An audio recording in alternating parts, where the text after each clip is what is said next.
Marcelo, eu gostaria de começar a nossa conversa aqui no CONUPS falando um pouco sobre a Associação Brasileira de Cristãos na Ciência, o trabalho que vocês têm desempenhado, os resultados que você tem conquistado. Obrigado. Primeiro, para mim é um privilégio estar aqui na CONUPS, né? Tanto conhecendo vários pesquisadores, apresentação de trabalhos interessantíssimos e também tendo a oportunidade de falar um pouco sobre a ABC2, que é a sigla da Associação Brasileira de Cristãos na Ciência. Então, a ABC2 ela surgiu formalmente em 2016, ela é uma associação nova historicamente, e ela surgiu exatamente com esse objetivo de funcionar como uma comunidade ponte entre dois mundos que normalmente são vistos como não só distantes, mas às vezes até antagônicos. Então, o mundo da igreja, o mundo das igrejas cristãs, e de outro, o mundo da universidade, da pesquisa acadêmica científica.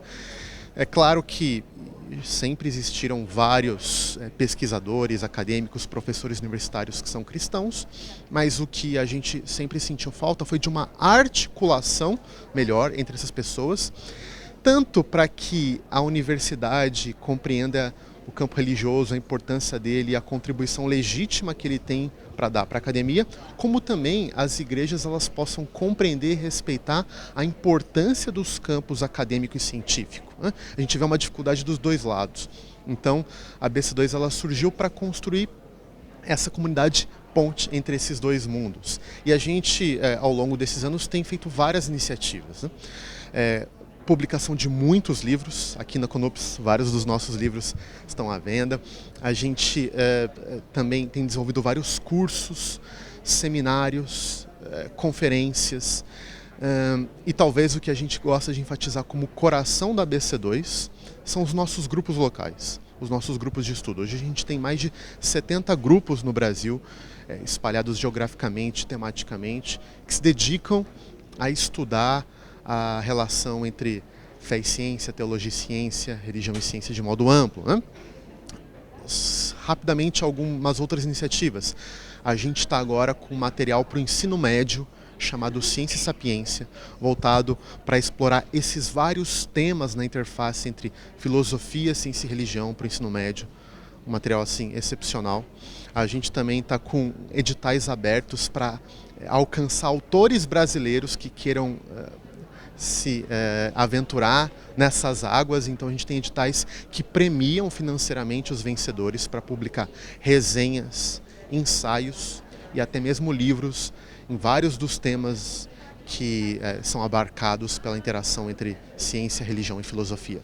Às vezes existe uma noção difundida de que quando a gente fala da interação entre ciência e religião, em qualquer âmbito, que é meramente uma questão de opinião, achismo.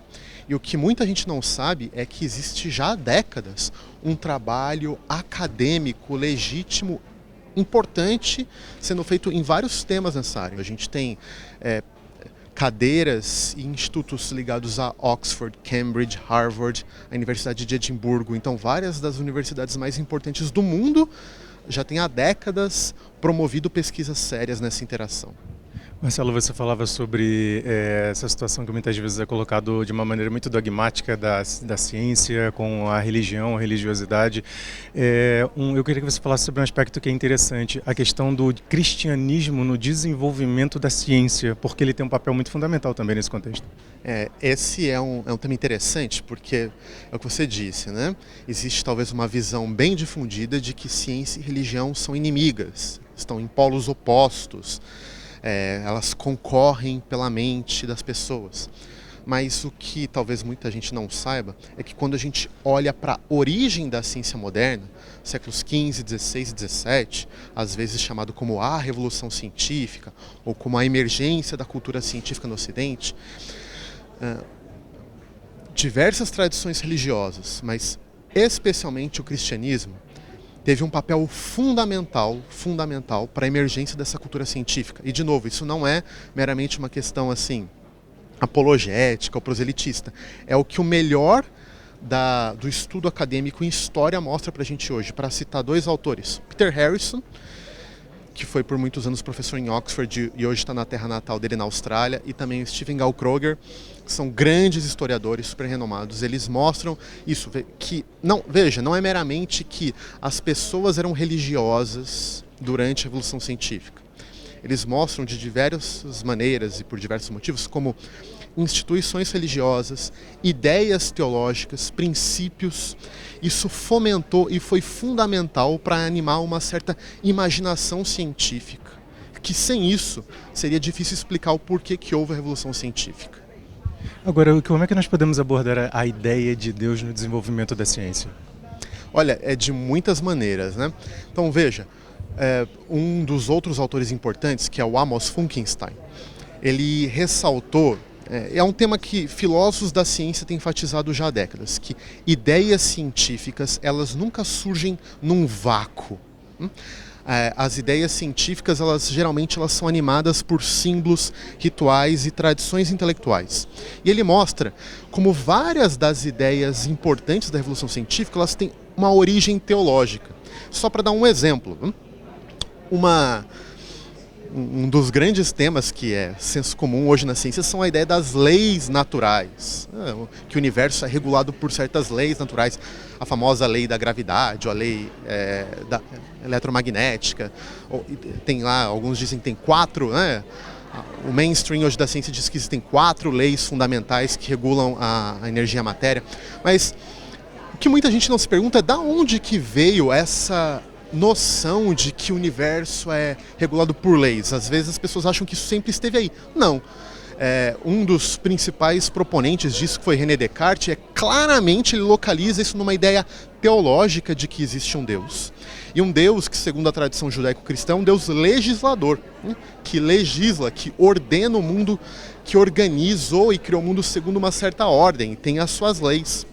Então, a partir dessa noção teológica de um Deus criador e legislador, que isso animou a ideia científica de que talvez também o cosmos e a matéria fosse organizada por certas leis imutáveis, que hoje para a gente é uma ideia fundamental.